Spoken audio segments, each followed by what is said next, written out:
and the top of it. Here we go. Members of the board, it's my pleasure to introduce to you Gary Wood. That thing go.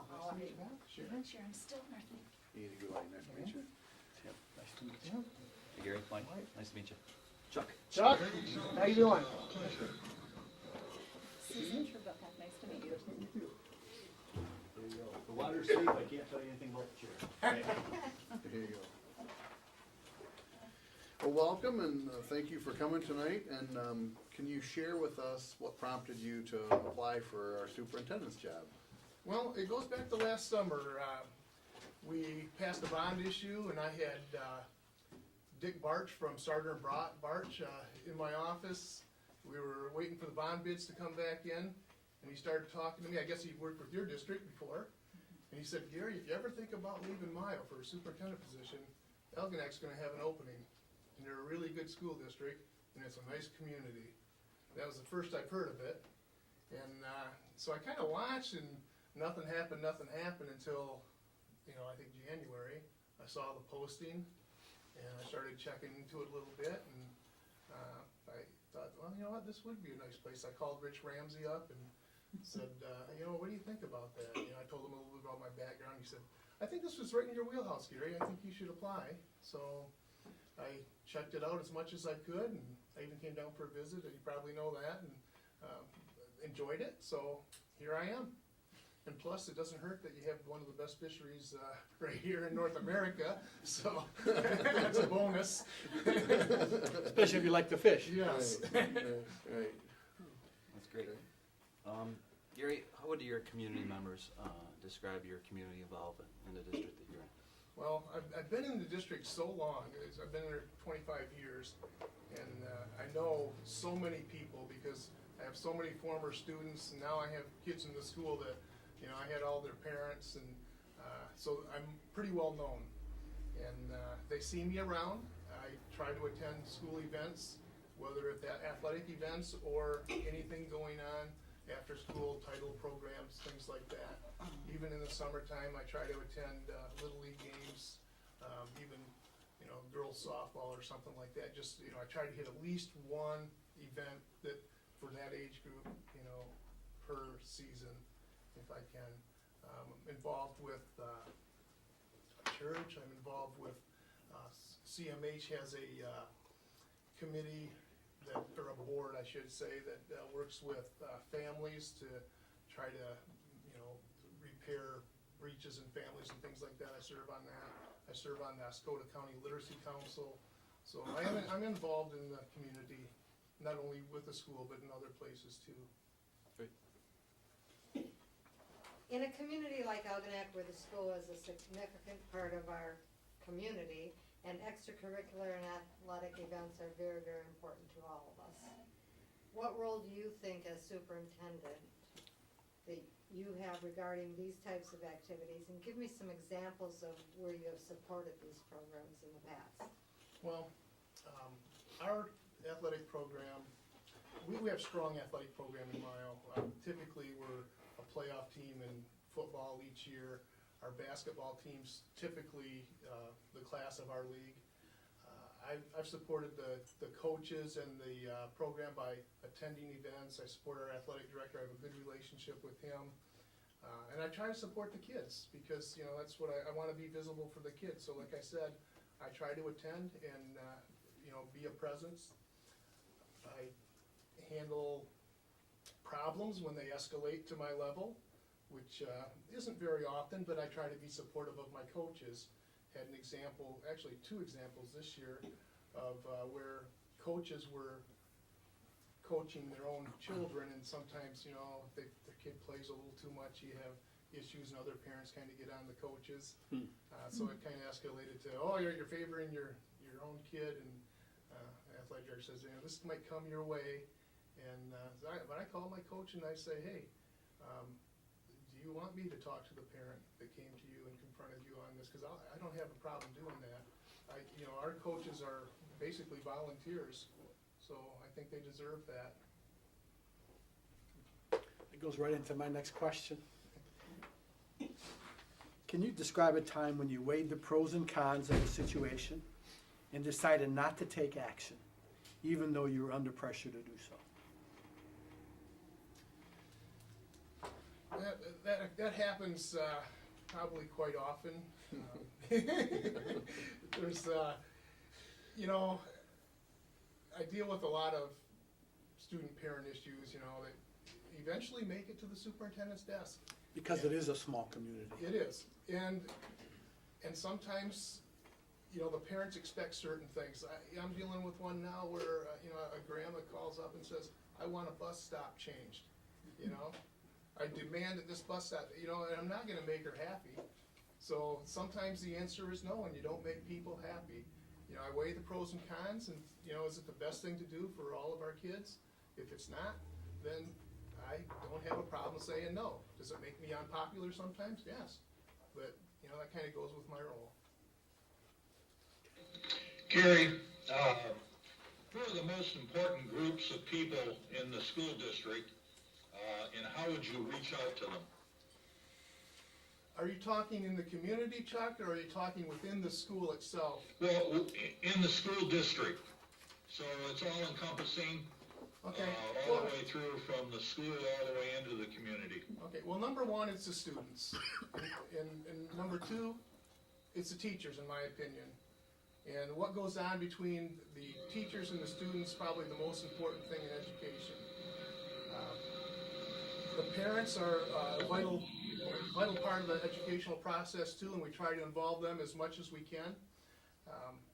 And, you know, all of the administrators, staff, I tell my staff that every person in our school is important to our kids.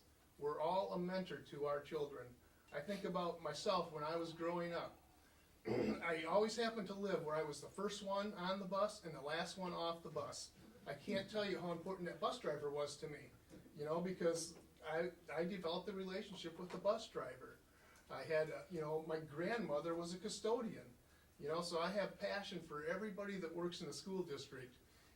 But the most important thing is students, and I always want to do what's best for the students. So, you know, over the years when we've had to make cuts, what I've tried to spare the most is teachers, because they're what's really why we're here, the students and the teachers. Thank you. Jerry, do you think there's a crisis now regarding school funding? And if so, do you have any suggestions on resolutions I for wish, that? I wish I did have a solution to that. Is there a crisis? Yes, there is. Everyone I talk to about Algonac, I ask the question, what are the major issues facing Algonac School District? And of course, you know what they're gonna tell me. One is finance, and two is declining enrollment. And that's the problem that we face in Michigan. We don't have enough funding to properly educate our students, so we have to make some pretty tough choices. I would like to see some type of reform in Lansing. I've gone to Lansing and I've testified before the Education Committee with specifics about my district and how school aid fund would affect it. And, you know, I have a relationship with the legislators that are in my district. I can call them up and talk to them. Sometimes I can only get their aides, but I've had them in my building, so I do have those relationships, and they do know my concern about school financing. If, while we're waiting for the state to do something with the funding, what do you do in your buildings to kind of resolve that problem temporarily until the state comes along and fixes it? Yeah, well, in the last few years, we've eaten up some fund balance. I see you have too. We've made cuts, and, you know, we're trying to hold on. So I guess that my answer is we've dipped into our fund balance to a level where we say we can't go any lower, and we've made cuts, and we'll probably have to make a little bit more cuts this year. Thank you. Have you had to close any schools? No, fortunately, Tim, we're one building, so it's Kinda hard to do. yeah, it would be a shame if we had to close it. So, I'll just ask one But more before you go. over the years, we did have an adult, alternative ed building that we did close. We did close that, and, you know, we have rooms in our school that are vacant. You know, we've gone from almost 1,000 students to 600 and some. So, and this is, you know, in the mid-90s, we almost had 1,000 students. And now we're in the 600 range. What's one of the toughest decisions you've made with the financial burden that we're faced with? What was that again, Tim? What's one of the toughest decisions that you've made with the financial burden that we're faced with? Personally, you know, I'm gonna look at our district and say that one of the hardest things that our districts had to do is cut band. That was before I was superintendent. I don't know if I've been able to make that call to cut band, because, you know, I just think that the students that it reaches are different from those that maybe participate in athletics and have other things, but that was tough. Making cuts of any kind is difficult, you know, because, you know, everybody's gonna come to you and say, try to tell you why their job is the most important, and you maybe need to cut over there or over there. But, you know, like I say, the decisions that I personally made were to make our teaching staff as strong as it could be, and not make cuts in that area if I absolutely didn't have to. Now, have we had to? Yeah, we've had to reduce, but we've lost students too, so that's natural. But to cut a teacher is a very difficult thing for me to do. Well, my next question goes along with everything you've just been speaking about. So speaking of the cuts and the hard decisions in tough financial times, what would your top 3 priorities be and why? Well, try to prioritize the budget based on the programs that we need to keep the most, to prepare our students for the future. I want to improve student achievement, so we have to keep that in mind. Fortunately, our district, you know, gets quite a bit of title money, so we do have that extra support. But sometimes the extra support is not as nice because you don't have the regular ed teachers that you need to run the basic programs that you need to do. But number one, I try to maintain programs for the students. Susan, could you repeat that question again Sure. too? Because I know that I missed probably part of that. That's okay. We were talking about the tough financial times, and in making cuts, what are the top 3 priorities that you have and why? Okay, number one would be maintaining programs for our students. Number 2, maintaining programs for our students. And number 3, probably the same. You know, student achievement and doing what's best for our kids is, you know, how I look at it. You know, do I like to cut staff? No, that's a difficult thing to do. Hopefully, but you know, sometimes, you know, there are staff that understands it. You know, that, wow, you know, you're in this situation. There's other times when, you know, it's all you, and you probably get it as a board too when you have to make cuts that, you know, it's your fault, but it's really not your fault. And you know, I feel bad for you because I know you guys are basically volunteers and put in a lot of time to help the kids in this district. You know, we need to point people to where the problem is, and that's in the structure of school finance. And we can't address it so much locally. It's a statewide problem, and you know, particularly it's an economic problem, and it's a declining enrollment problem for most districts too. But my number 1 priority, Susan, is keeping programs intact that will allow our students to succeed in the future. And if I don't have 3, I don't have 3. That's the way I feel. Thank you. How would you go about introducing yourself to our community, staying in touch with community members, and maintaining visibility in our district? Well, I would want somebody to take me around to the places that I need to go. I want to be visible. I will be. One of the things I like to do in my district, and it's kind of easy to do, is be out there when the buses come in, because a lot of, you know, you see almost every kid, you know, that gets off the bus, and if they're not getting off the bus, you got a parent, you know, dropping them off or something like that, so you have ample opportunity to meet students and parents and develop relationships, and I call that money in the bank. I want to develop relationships with the families of our students and the students themselves. So if you have difficulty later on, at least you've built something and there's some trust there. I know you have organizations in your community that we don't have in my community. We don't have a Kiwanis. We don't have, some of these organizations that you have, but I would like to be part of them. Rotary, we don't have Rotary. You guys do. I would like to be part of those things and be visible.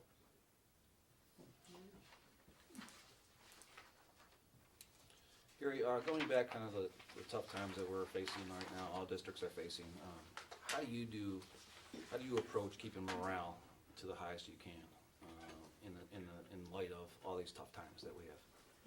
That is a difficult thing, because if you ask me if the morale in my school is high right now, I'd be lying to tell you that it's where it should be. But I do think that our staff still works hard. I don't think anybody's sloughing off because of low morale. I think they're doing what they need to do. Actually, they've been called to do more than they've done in the past, because, I have to have teachers step up and be leaders and provide things that they haven't done before. And so that, puts more on me, because then I have to train them to do some things that they're not used to doing. But morale is a tough issue, but I think the flip side of it, when you're, like, we had to cut wages by 5% in my district, this school year. And by doing that, that doesn't make a lot of people happy. So, but we do empower people to be part of the decision-making process. And, it's kind of a, offset to maybe not getting what you want. At least they're part of the process, and they do have some leadership. You do anything unique to motivate them? Even though you're saying, give me $10, you gotta work harder. Yeah. Well, Because it's very difficult in these times to try to get someone to keep on It doing their is. job at their fullest. and some of the things that, we do are like staff recognition. I know you guys do it too, because I We watched do. one of your board meetings online, and, you had like, I don't know what you call it, employee of the month or Yes. something like that. And I don't even know if you had just one, maybe you had a couple that you recognized. So things like that, I think, are good for morale. People are always happy to be recognized. I always point to my staff for the good things that they do. And I do think I have an outstanding, staff, not only my teachers, but everybody that works in our district. So you need to point that out, because, that little bit of praise that they get and recognition goes a long way. Thank you. Okay, this is gonna be like a two-parter, so I'm just gonna go with the first part first, okay? What communication systems or techniques do you use in a position of a superintendent to keep the community, the staff, school board, and students informed about the school? Okay, well, I use newsletters, Twitter. I don't use Facebook, but I do have a staff member that will put things on there for me, and, one of the reasons I don't use it is sometimes it backfires a little bit, and, you run into issues, so I try to steer clear of that one. But, That's probably a good idea. no, I went to But you read it, yeah. you read it, right? Oh, because my wife shows me, yeah. Look at this. And then she's not showing me, it's my administrative assistant. Did you see this? Yeah.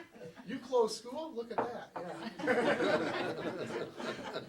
So you get stuff like that, but,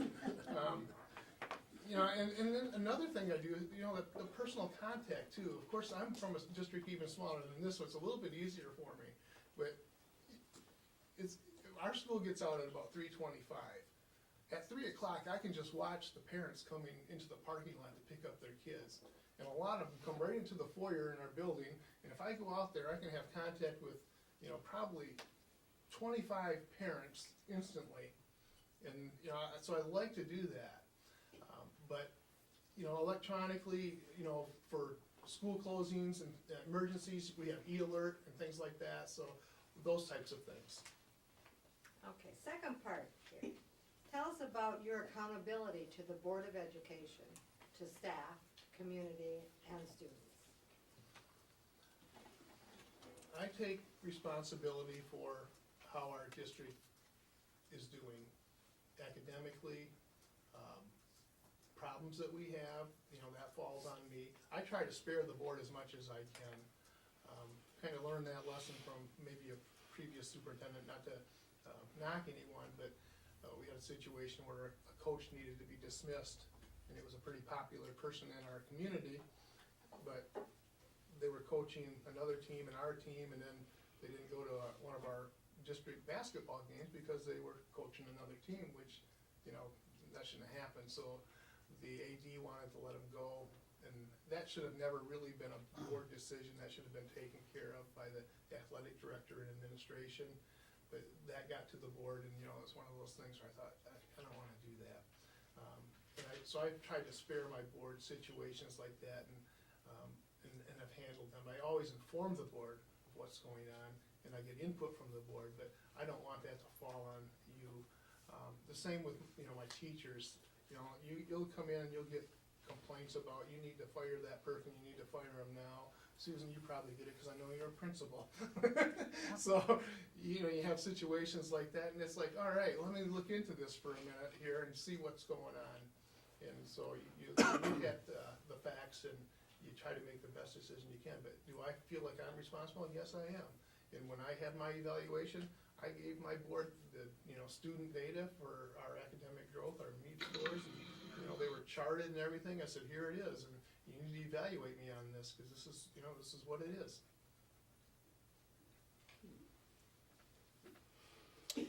When you had first sat down, you said that you were involved with the millage at your district.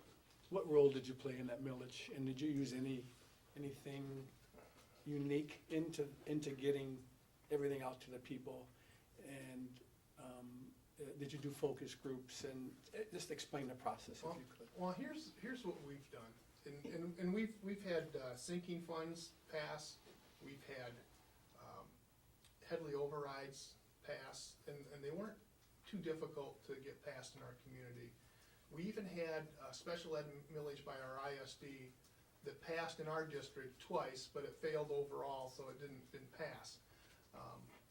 We put a bond issue out, and maybe overconfident, I thought, well, you know, usually we pass these things 60-40 or something like that. It didn't pass. And, you know, and I thought we had done a lot of the right things.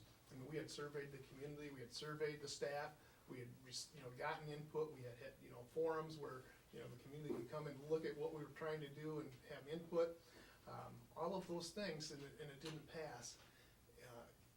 And that was in November of the presidential election, and there was a lot on the ballot that didn't pass, and our bond was one of them. So we tried to analyze that and say, why didn't that pass? And we thought, well, it could just be because everything failed then.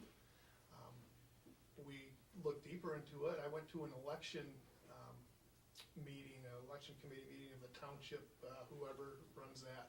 I went, and usually my administrative assistant goes, but I said, I'm going to this one. I want to see what they're saying. And, you know, they said, Gary, you know, people are asking us about this bond, and, you know, maybe they didn't understand it. It would probably be a good idea if you maybe told people at the township. So I took my high school principal and facilities director, and we went to every township meeting, and we started talking about our need in this bond. I went to the Council on Aging, because we have a lot of retirees in our community. Went to the Lions Club, you know, any organization I could get to try to drum up support for that. Is that any different than any other community? I don't know. One of the key things, though, I think, when you decide to do a bond is staff survey, because they can identify needs better than anybody.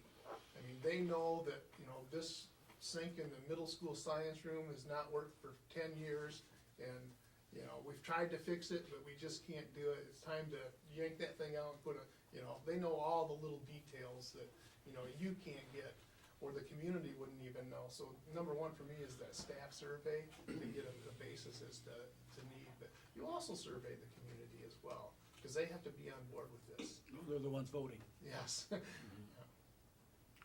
thank you. Gary, what experience do you have in personnel contract negotiations? Do you have experience as a negotiator or just a team member? And can you give us examples of where your experience lies there? Sure. I began my experience in negotiations as a teacher. I was chief negotiator for the teachers unit for 2 contracts, and I was on the team for 3 different contracts. They were all 3-year contracts, so you had a period of 12 years where I was a negotiator for them. As a matter of fact, I even presented at an MEA President's Conference up in Sault Ste. Marie one year on negotiations. When I moved into central office, I took the lead role in negotiations on, we have 2 unions that we negotiate with. One is our support staff and the other is the teaching staff. I took the lead role in both of those negotiation sessions. The first year I was in the central office. When I was superintendent, I maintained that role. Last year, however, because of all the changes with para, I called in a professional negotiator to help with that part of the process because it was so detailed and there were so many changes I needed to do that. But I do have a lot of experience with contract negotiating, with grievances, and with administering labor agreements. Thank you. Yep.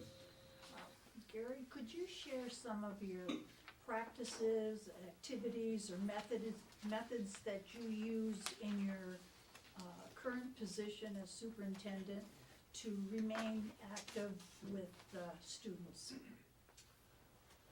I am in the hallways, I'm in the cafeterias, like I said, I mentioned out by the buses, I'm in the offices, I go to games, I do attend, you know, if they have a musical or a play, I'm there for that. I do have a relationship with kids. As a matter of fact, just the other day, I had 2 middle school kids in my office after school, right? You know, well, what do you want? Well, we just want to talk to you, Mr. Wood. One of them I never had as a student, or it was under, you know, even when I was a principal, I never had her at all. The other one, she was in 5th grade when I was a principal at elementary. But, you know, they just came in to talk and, you know, sit for 15 minutes, so we had a little discussion, and then they went on their way. But, you know, I do have those conversations with kids. I know a lot of kids. Now, you're from a smaller district than ours, so what would you do possibly different where in our district where we have a number of schools and they're not all in the same building? I want to be in your schools, I really do. And I don't want, that's one of the reasons that I'm applying here rather than some of these other communities, because I feel that this is a close-knit community and I want to have that connection with the kids. And I don't want to lose a connection with the students. I love the kids, that's why I'm an educator. And I will be in the buildings, and I will be in areas where the kids congregate, so to speak. I don't want to lose that. If I lose that, I'm going to be disappointed. Thank you. Gary, as a superintendent, I'm positive that you are in touch with lots of statewide legislative issues that are under consideration or being implemented. Could you tell us about a few that might be of particular interest or concern to you? Well, we talked a little bit about finance, and you know, as you know, the governor has a proposal out, and there's another proposal out that I'm not sure how aware you are of. It's called Class and Kids. Did you hear about that one? What is it called? Class and Kids. Class and Kids? Yes, this is a budget proposal that was put together. I think the impetus came from superintendents in southeastern Michigan, and it was supported by MASA, MASB. Yeah, MSB. Yep, yeah, MSBO. Okay. And it gives schools a little bit more than what the governor's proposal does. So I've kind of jumped on board with that. I've worked the numbers of the governor's proposal and worked the numbers of, this Class and Kids proposal. For us, it's better. You lose a few things, like best practices isn't in there anymore, but, something, they give you more foundation allowance. So I'm aware of that. I'm aware of that the state would like to see districts and ISDs consolidate a little bit more. And as a matter of fact, that we have a local in our ISD that wants to pull out. And, there's no I don't think it's gonna happen because it's very difficult, because their board would have to say, we wanna pull out, and then the ISD board would have to say, we'll let you, which they're not gonna do. And there's no way to dissolve the ISD because we have too many schools in the ISD to dissolve it. But, you know, the superintendent, Mrs. Crawford-Sable, has talked to the Department of Ed and legislators, and they said, well, if you really wanna do it, I guess we can change the law. So, you know, that's how serious I think the state is about consolidation, whether it's ISDs or local school districts. I'm to the point too where I'm considering, and I mentioned it to my school board, that we might wanna think about consolidating our school district. We have another school district that's smaller than we are, 9 miles away. School to school is 9 miles. And we could take the kids in our bus and to our school or their school, and in 10 minutes have them at the other school, you know, but they don't wanna consolidate because they feel they would lose their identity. So that's probably not gonna happen, you know, but I think that we could, you know, be more efficient with one central office. And I talked to Crawford-Sable and I said, this might be something that we wanna do. We border each other, but we're 30 miles away. It isn't like Mile would lose its identity, but I do think that it could be something that we look at. So those are a couple things that I think are out there, that we're gonna see changes in education over the next few years. That's gonna be a couple of them. I know you guys are looking into year-round school, and you know, that's another thing that's in the hopper, I think, and we'll see what happens with that. You might get some funding to help you along your way there. Thanks. Gary, you come from a small community. Ours is probably a little larger than what you've come from. You see yourself fitting in a community this size? I like this community, and I think I could fit in just fine. You know, our community is big on tourism. It's a different type of tourism than you have here, though. We have canoeists and fly fishermen and things like that, snowmobilers and, you know, four-wheelers. That's the type we have. You have the lake, and you probably have a little bit larger boats and stuff than, you know, what would be in our area. But but you do have an influx probably on the weekends and in the summer in your community, much like we do. I don't think your community is so large that I would get lost or anything like that. I do know that there are superintendency openings in other areas, like Livonia, for example, that I'm not gonna touch with a 10-foot pole because you don't have that sense of community. I don't think I'd lose it here. I think I could fit in just fine. Thank you. Gary, describe some ways that you have used data to make curriculum decisions that have enhanced student achievement. Well, our MEP scores, and I'm assuming you're gonna maybe get to some other curriculum questions, and when you do, I'll probably talk a long time, and you'll probably go, or something like that, but. Actually, we're not. Actually, we, Oh, so go ahead. then I will elaborate here. Okay. Please. We looked at our math scores on MEP, and they were low. We decided that we would try a pilot with our 4th grade. What we would do is try to level the students. That's called flexible grouping, and it's a research-based method. And we have, let me give you a little background of our school. We have 2 sections of every grade level through elementary. So you have 2 elementary, 4th grade teachers. What we do is we use 4 teachers in that, for that math section. We have a special ed teacher and we have a Title I teacher. Both the special ed teacher and Title I teacher just happen to be highly qualified in math as well. And I've also placed one highly qualified math instructor in every grade in the upper L, 3, 4, and 5. So I have 3 highly qualified math teachers in 4th grade. We pre-test the students for every unit. Based on the results of that pre-test, we level the kids. The lowest level typically has all the special ed kids and you know, some others that struggle, but that's taught by somebody that's highly qualified in math and a special ed teacher. So we have 2 instructors in there for those students that are the low achievers. The mid course is taught by the classroom teacher that doesn't have the highly qualified background in math. And then the upper level is taught by the Title I teacher who does have the highly qualified math status. And what it allows us to do is tailor the instruction based on needs. So you're not like, way ahead of some kids and, not giving kids what they need. You're giving kids what they need. At the end of each unit, we do a post-test. And if the kids don't do well on that post-test, they get reteaching. So they're inside for second recess and they get reteaching. Now I'm bringing this up because we looked the very next year after we implemented this program, these kids went from 4th grade to 5th grade, took the MEP test, and we had a 28% increase in our proficiency rate. So and not only that, it was verified by our NWA results too. That's assessments we use throughout the school year. So we had other schools coming to us and say, what are you doing here? How did you get this increase? But we've implemented that now, grades 3-5. So that's just one example of what we're talking about here. Did you have special funding to get the person to come in with the special ed? No, that's just our regular special ed teacher, just happens to have that math background. And she would be working with that group because we have, in our upper L, we have inclusion anyway.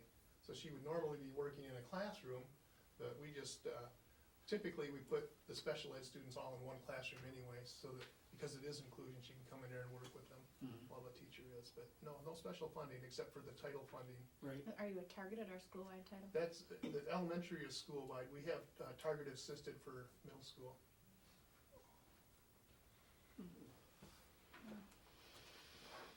Gary, can you tell us how you would handle a situation where you had a teacher and a principal come to you with a concern that one of their students may be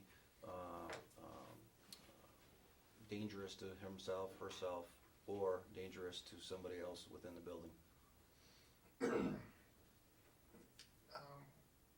kind of have kids like that can have violent outbursts every day, but I don't know if that's what you're talking about, or if you're thinking somebody maybe has a weapon or something like that. Just a potential concern the teacher or principal has about a particular student.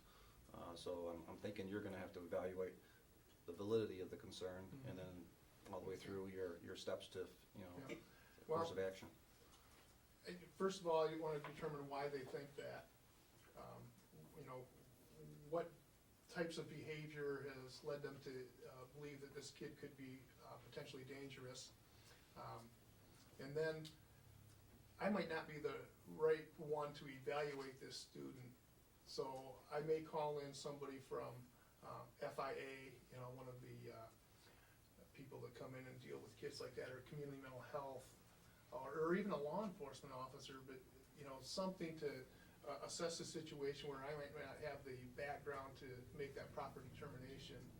I do have, and then, act on, whatever those results are. And of course, I want to contact a parent and, talk to them and say, hey, is there something going on here that I need to be aware of? This is a concern. And describe the behavior and see if they're getting it at home, or, they might have concerns as well.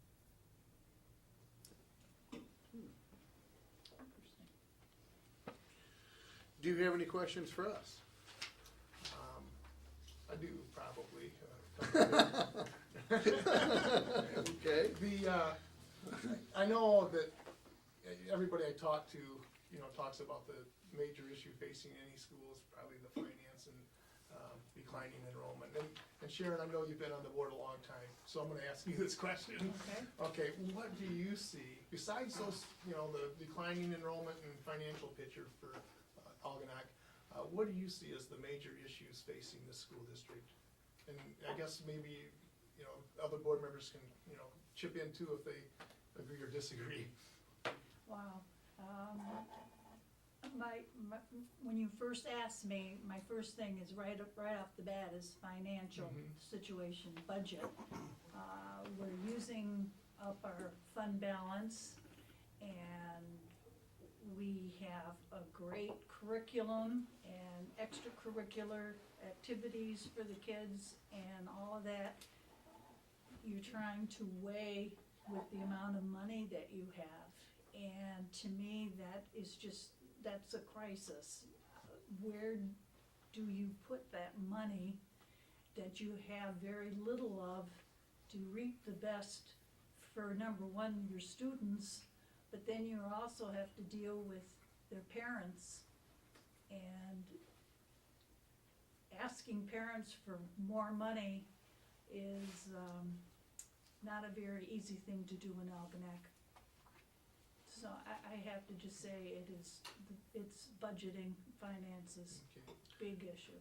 I think it's budgeting and declining enrollment but the budgeting, and then getting back to what you said about, maintaining programs for students, maintaining programs for students, and maintaining programs for students, you know, which has been happening in Algonac. We have been asking the people that work for us for a very long time to do more and more with less and less and for less and less, if you know, put it all out there. But the level of commitment from these people to prioritize for the kids, is what I think makes it work. Yeah.